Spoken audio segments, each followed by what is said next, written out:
at-tasi'atu ay hadhihi bermula ini makalah yang kurang serap juga kalau cuma kayak qala ba'dul hukama itulah berkata oleh sebahagian para ahli hikmah asyrul khusurin bermula ada 10 perkara itu menyesuaikan sama daerah.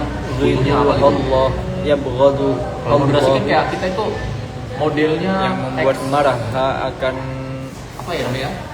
10 perkara oleh Allah Subhanahu wa taala min asyrati anfusin dari 10 perkara Induktif ai akbaru bughdan jelasnya paling besarnya murka min ghairihim dari selain itu 10 perkara.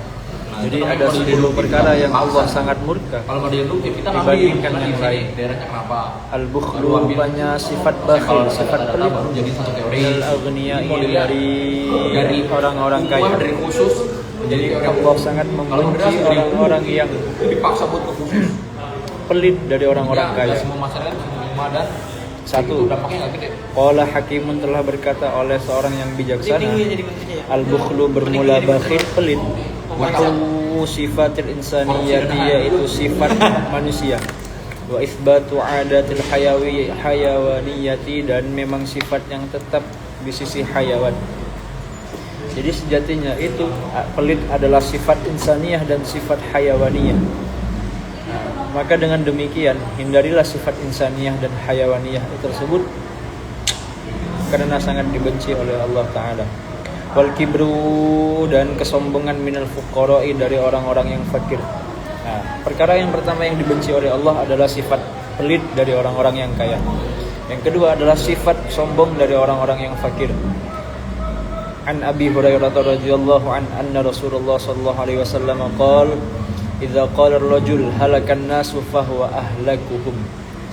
Jadi ini hadis dari Rasulullah yang diriwayatkan dari Abi Hurairah. Apabila seorang laki-laki berkata, celakalah seluruh manusia, fahuwa ahlakuhum, maka dialah yang paling binasa.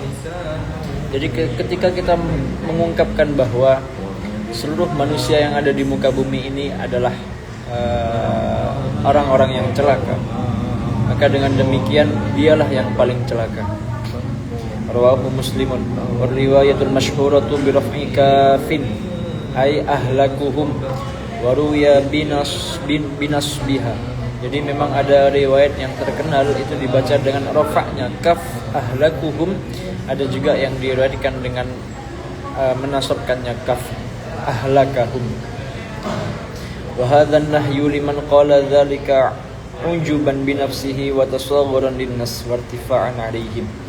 Jadi larangan ini sebenarnya untuk orang yang berkata karena ada rasa ujub, ada rasa bangga diri terhadap dirinya, ujuban bi nafsihi wa tasawwuran linnas dan merendahkan manusia, wa irtifa'an dan merasa tinggi 'alaihim terhadap manusia. Jadi yang dilarang itu adalah menyombongkan diri dalam rangka merendahkan manusia, yang merasa tinggi. Jadi ya sejatinya kan kesombongan itu kan niatnya untuk merendahkan orang lain. Nah, itu perkara yang kedua yang dibenci oleh Allah. Fahadha huwal haram, maka yang ini adalah yang diharamkan. Wa amma man qalahu lima yura fin nas min naqsin fi amri dinihim wa qalahu tahazzunan 'alaihim wa 'ala ad-din fala ba'sa bihi hakadha fassarahu ulama. Adapun orang yang mengatakan yang demikian karena sesuatu yang dipandang pada manusia berupa kekurangan daripada urusan agama mereka, dan seseorang tersebut mengungkapkan sesuatu tahazzunan 'alaihim karena bersedih atas manusia, wa 'ala dini dan atas agama, fala ba'sa maka tidaklah mengapa bihi dengan ungkapan nyaman seseorang hakadha seperti yang demikian, fassarahul ulama sebagaimana yang telah ditafsirkan oleh para ulama. Jadi sebenarnya gini, ketika seseorang itu mengungkapkan sesuatu keresahannya terhadap manusia berupa kekurangan dalam hal agama mereka, dan dia mengatakan demikian karena ada rasa sedih terhadap manusia dan terhadap agama, maka tidaklah mengapa. Contoh, kok di akhir zaman ini banyak ya manusia yang melalaikan sholatnya, gitu kan? Mengundurkan sholatnya, bahkan tidak ada sholat sama sekali, bahkan tidak menunaikan zakat, tidak menunaikan haji, sering menghardik anak yatim, sering berbohong, sering dusta. Bahkan sholat Jumat pun tidak. Jadi sejatinya ketika seseorang mengungkapkan keresahan tentang manusia berupa manusia ini belakangan ditemui sering mengikuti judi online, mabuk-mabukan, berzina, adu domba. Jadi mengungkapkan segala perkara yang baik dari kekurangan agama maupun keresahan-keresahan yang bangsa akhirat ukhrawi itu diperbolehkan. Nah, kemudian wa tama'u minal ulama, sifat tamak, sifat rakus dari para ulama. Yang pertama tadi adalah sifat pelit dari orang-orang kaya. Yang kedua, sifat sombong dari orang fakir. Dan yang ketiga adalah sifat tamak, sifat rakus dari para ulama. Qila dikatakan dalam satu riwayat, 5 bagi sesuatu nataqa yang telah mengucapkan, yang telah menyebutkan Musa oleh Nabi Musa alaihi salam bidzikri tama'i, dengan mengungkapkan rasa tamak. Jadi Nabi Musa alaihi wasallam pernah menjelaskan tentang sifat tamak tersebut. Faqala, maka berkata oleh Nabi Musa, "Lau syi'ta lattakhadhta 'alaihi ajra." Jika engkau ingin, maka engkau akan menjadikan yang demikian itu akan upah. Jadi sejatinya gini, ini kisah tentang Nabi Musa dengan Nabi Khidir. Nah, jadi sejarahnya seperti ini. Nabi Khidir pernah menyentuh suatu bangunan, dan dengan seketika itu bangunan yang roboh tadi seketika baik dengan sendirinya.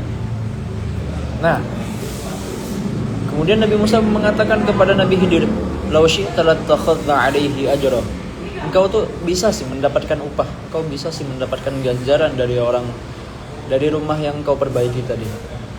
Nah, kemudian Nabi Khidir pun memberikan respon. Ayatnya lau syi'ta lattakhadhta 'alaihi ajra. Kemudian Nabi Khidir memberikan respon yang sangat mengejutkan. Qala hadza firaqu baini wa bainik, sa'unabbi'uka bi ta'wili ma lam tastati' 'alaihi sabra. Ma lam tastati' 'alaihi sabra. Nah, dengan ungkapan Nabi Musa tadi, Nabi Khidir itu kesal. Ya udah, inilah perpisahanku dan di antaraku dan di antara engkau. Qala hadza firaqu baini wa bainak. Ya, ini ketiga kalinya Nabi Khidir itu kesal dengan Nabi Musa. Nah, qala al-Khidru lahu. Nah, ini yang barusan dibacakan tadi. Nabi Khidir kemudian berkata kepada Nabi Musa, "Hadza firaqu baini wa bainik, sa'unabbi'uka bi ta'wili ma lam tasti' 'alaihi sabra." Qila dikatakan 5 karena sesuatu qala yang berkata zalika akan yang demikian Musa oleh Nabi Musa alaihi salam. Waqafa baina yadayhi mazabiyyun wa kana ja'i'aini al-janibul ladzi yali Musa ghayra mashwiyyin wal janibil ladzi yali al-Khidra mashwiyyin. Ini apa ya? Gak tahu ini. Zobiyun apa? Zobiyun tuh anak kecil ya? Zobiyun. Itu Sobiun. Oh iya ya, Zobiyun. Zobiyun itu dimaknakan apa ya? Zobiyun ya?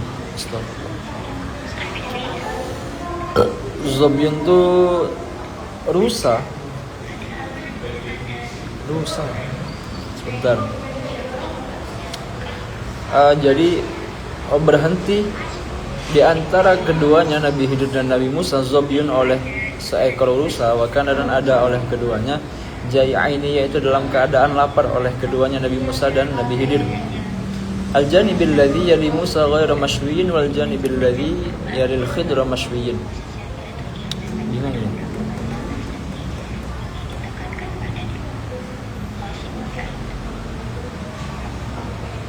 Apa ini ya? PR. Bingung mengartikannya. Wa qillatul haya'i minan nisa, dan sedikit rasa malu. Kurangnya rasa malu minan nisa'i, dari perempuan. Nah, tadi yang pertama adalah sifat bakhil, sifat pelit dari orang-orang kaya. Kemudian sifat sombong dari orang-orang fakir. Kemudian rasa tamak, rasa rakus dari para ulama.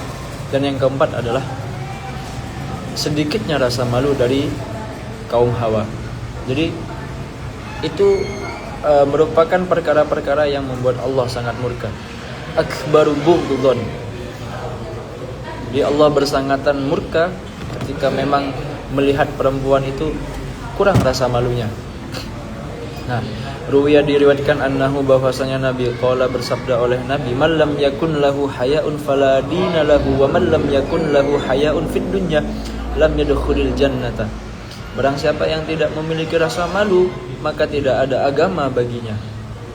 Ya, gimana ya?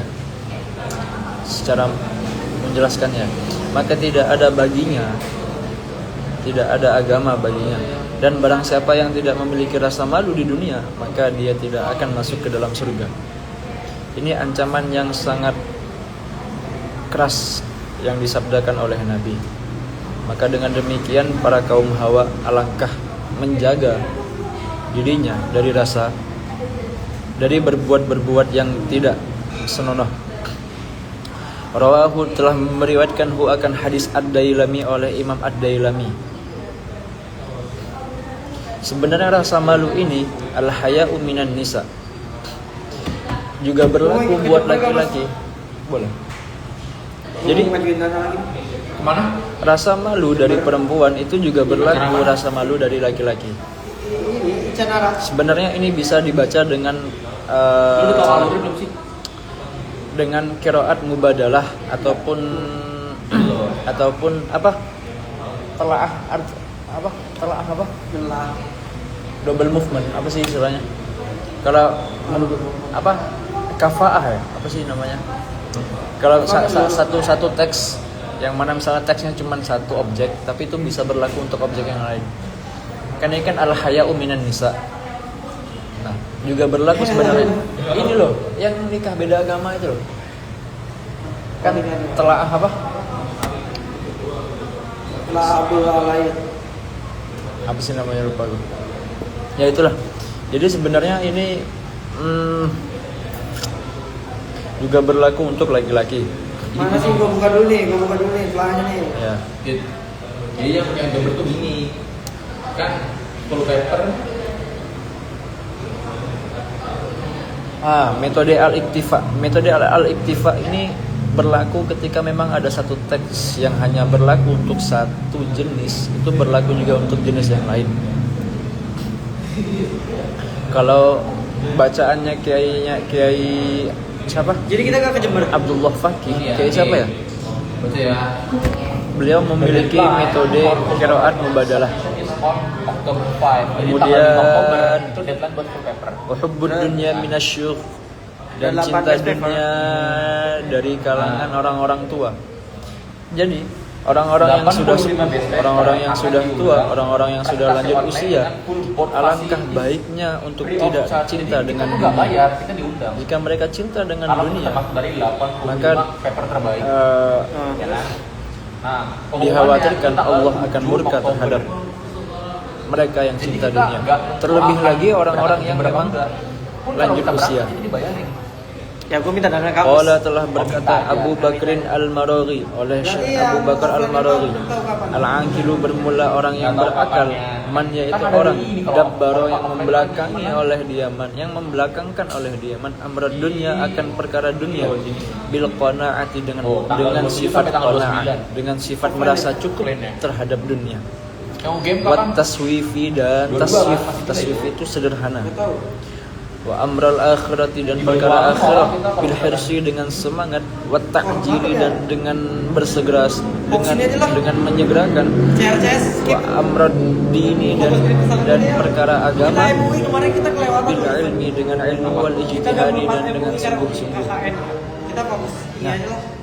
Nah, jadi Imam Abu Bakar, Syekh Abu Bakar Al-Maraghi itu berkata, orang yang berakal itu, orang yang memiliki akal adalah orang yang membelakangkan urusan duniawi dengan sifat qanaah, dan mendahulukan sifat akhirat dengan bersemangat, dan mendahulukan perkara agama dengan belajar dan dengan bersungguh-sungguh. Wal kasalu fil a'mal minasyabab, dan bermalas-malasan beramal. Slow living lah istilahnya. Yang lu jangan minasyabab, dari para pemuda. Gua magang Jadi sifat malas dari para pemuda itu sebenarnya termasuk dalam kategori perkara yang tidak disukai oleh Allah. Lagi lu ngapain sih? daftar magangnya digaji. Wal Informasinya digaji. jauru minas Ternyata digajinya malah jadi sultan, dan pendamping. jaur itu apa Sedangkan ya? gua bukan pendamping. Jaur itu adalah Yang mendampingi ini loh sertifikasinya. jaur apa juri ya? Perusahaan berarti. Ketidakadilan. Wat jauru minas sultan dan Tapi emang udah digaji. ketidakadilan minas Dibagi sultan gua dari bagian tugas yang jadi pemimpin. pendamping itu 4 orang. Jadi Gua enggak. sebenarnya pemimpin yang tidak adil Iya. itu akan Ya, lu Allah kerjanya 5 bulan apa kan ya, dari jam termasuk 8 sampai jam 5. dalam hal yang Gak dibayar spesial pun tidak disukai oleh Allah Ta'ala. sertifikat gitu loh. Kayak Akbaru bughdan. Jadi Allah oke sangat lah kalau lu murka nggak tahu apa-apa, ya, terhadap lu skripsi, para kalau pemimpin lu yang skripsi terus lu nulis kayak gini. berbuat tidak adil terhadap rakyatnya. Kan kata ada dia. Akan ada hukumannya sendiri oleh Allah langsung. Baru ia diriwayatkan annahu bahwasanya Nabi qala bersabda oleh Nabi, man ardo barang siapa, ardo yaitu ridho oleh dia man sultanan akan seorang pemimpin bima dengan sesuatu yuskhitu yang membuat marah oleh Rabbahu akan Tuhannya sultan, akan Tuhannya man. Lu bilang lah ke orang Kharaja maka keluar oleh lagi dia banyak man ini, min dinillahi ta'ala dari agama Allah Ta'ala. Bisa nggak kalau proses Rasulullah bersabda, barang siapa yang menerima Gimana terlah seorang raja, seorang pemimpin biarkan terbawa arus. terhadap kebijakan pemimpin tersebut yang dapat membuat murka Allah Ta'ala, maka sejatinya kharaja min dinillahi ta'ala, dia telah keluar dari agama Allah Ta'ala. Jadi ketika ada kemungkaran, setidaknya jika kita tidak bisa mengingkari secara perbuatan, secara perkataan, maka kita cukup mengingkari dengan hati. Mas pinjam handset lu, Mas.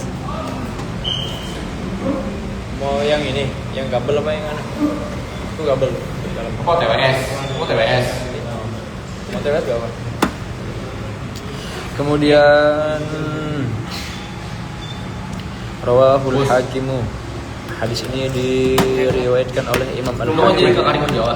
Wal jubnu minal ghuzzati, Pada nggak mau, ya udah. dan jubnu itu melarikan diri Staycation. minal ghuzzati dari para pasukan. Akhir. Wa huwa dha'ful qalbi, jelasnya lemahnya hati, yahjumu yang dapat apa ya? Berarti lu kesini Merun- enggak nulis?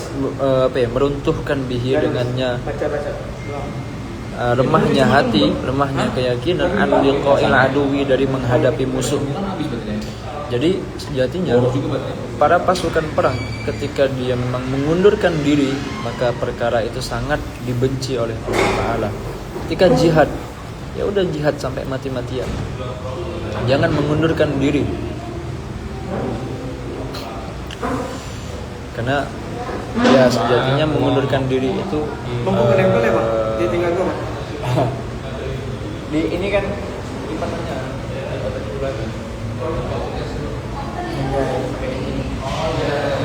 pas kan.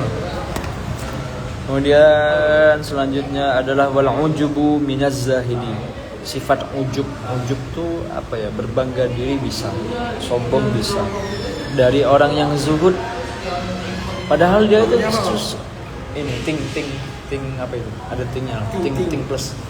Nah sejatinya orang-orang yang zuhud itu apa ya, tidak perlu menyombongkan diri, aku loh pernah zuhud, aku loh. Ya balik lagi Di sini sih, jam berapa ya? balik lagi ke hatinya kan. Di sini jam berapa lu? Diniatkan sombong atau diniatkan tahadus keminyaman. Lebih, Pak. Lebih. Ruwaya Serius ya? diriwayatkan annahu bahwasanya Nabi qala bersabda oleh Nabi, man bermula barang siapa hamada yang memuji oleh dia, man nafsahu akan dirinya, man ala amalin solihin atas amal yang soleh, atas amal yang baik, faqad dhalla maka sungguh sesat, syukruhu oleh syukurnya man, wa habita dan sia-sia amaluhu oleh amalnya man.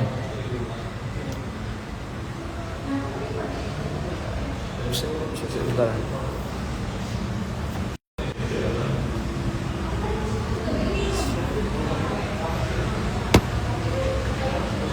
Ini. Jadi barang siapa yang memuji dirinya sendiri atas amal yang soleh yang telah dilakukannya, maka sungguh faqad dhalla syukruhu, maka sungguh sesat oleh rasa syukurnya man. Sejatinya ini apa ya? Balik lagi ke hatinya. Ketika dia mengungkapkan amal soleh tersebut untuk kesombongan, maka wahabita amaluhu, sia-sia amalnya. Tapi jika niatnya di hati untuk tahaddits bin ni'mah, untuk menyemangatkan orang lain agar mengikuti apa yang dilakukannya, maka itu tidaklah apa-apa. Tahaddits bin ni'mah dengan kibr, dengan sombong itu benar-benar sangat tipis.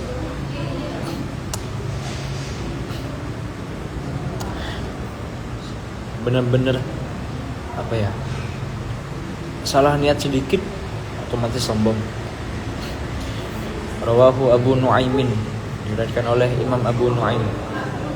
Waruya diriwayatkan annahu, bahwasanya Nabi qala, bersabda oleh Nabi, ma min ahadin yalbasu thawban liyubahi bihi fayanzurun nasu ilaihi illa lam yanzurillahu ilaihi yaumal qiyamati hatta yanza'ahu mata ma naza'ahu. Jadi tidaklah seseorang yang memakai sebuah pakaian yang mana dia untuk liyubahi, untuk menyombongkan terhadap pakaian tersebut, maka manusia fayanzurun nas, maka manusia melihat ilaihi, kepadanya man ataupun ilaihi, kepadanya pakaian tersebut, illa lam yanzurillahu ilaihi yaumal qiyamati mata yanza hatta yanza'ahu mata ma naza'ah. Jadi ketika seseorang memakai suatu pakaian, dia niatkan untuk sombong, dia niatkan agar para manusia itu melihat kepadanya, maka selama itu Allah tidak akan melihatnya sehingga ia melepaskan pakaian tersebut. Misal nih, memakai pakaian yang brand termahal, diniatkan agar para manusia itu melihat bahwa kita memakai brand mahal dengan niat sombong, maka Allah tidak akan memandangnya sampai dia melepaskan pakaian itu. Benar-benar. Rawahu At-Tabrani, diriwayatkan oleh Imam At-Tabrani. Lu dapat dari mana, Brin? Ya udah habis. Semester berapa ya? Baru dipakai sekarang. Mungkin sampai di sini Bagus kan tulisan bahasan gua? kita. Jadi ada 10 perkara yang Allah murkai. Yang pertama, sifat bakhil dari para ulama, sifat pelit dari para ulama. Yang kedua, sifat sombong dari orang-orang fakir. Yang ketiga adalah sifat tamak dari para ulama. Yang keempat adalah kurangnya rasa malu dari kaum hawa. Dan yang kelima adalah cinta dunia dari kalangan orang-orang yang syuyukh, orang-orang tua. Jadi orang-orang yang sepuh, orang-orang yang lanjut usia, alangkah baiknya tidak cinta terhadap dunia. Terus yang keenam adalah sifat malas dari para pemuda. Ternyata malas dari para pemuda itu akbaru bughdan. Jadi sangat Allah murkai. Kemudian ridho atau kemudian ketidakadilan dari para pemimpin, itu Allah juga sangat murka. Kemudian yang kedelapan adalah mengundurkan diri atau mundur dari peperangan, mundur dari para masukan, mundur dari musuh, itu ternyata perkara yang sangat dimurkai oleh Allah. Kemudian yang kesembilan adalah rasa ujub, berbangga diri dari orang-orang yang zuhud. Kemudian yang terakhir adalah yang ke-10. Yang ke-10 ini apa ya? Mana yang ke-10? Oh ini, warliya'u minal ibad, dan memang riya dari hamba. Jadi sifat riya itu ternyata sangat dimurkai oleh Allah Ta'ala. Oke. Hindari pelit, hindari sombong, hindari tamak, hindari berbuat sesuatu yang memang menjatuhkan harga diri. Jangan sampai hilang rasa malu, dan tidak cinta dunia, dan tidak bermalas-malasan, dan tidak membiarkan kezaliman, tidak membiarkan keadilan yang dilakukan oleh para pemimpin. Kemudian tidak mundur dari peperangan. Kemudian tidak memuji diri sendiri atas amal soleh yang dilakukannya. Balik lagi, niatnya untuk sombong atau niatnya untuk tahadduts bin ni'mah. Kemudian yang ke-10 adalah sifat riya dari hamba. Jadi memang alangkah baiknya kita tidak riya atas segala kebaikan yang telah kita lakukan. Ya tetap balik lagi sih. Nahnu nahkumu biz-zawahir wallahu yatawallas sarair. Sejatinya kita hanya bisa menghakimi yang kelihatannya saja.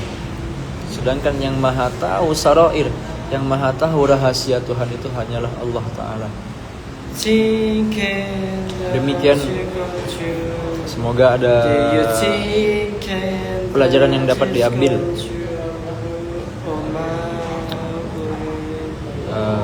Hadza minni. Assalamualaikum warahmatullahi wabarakatuh.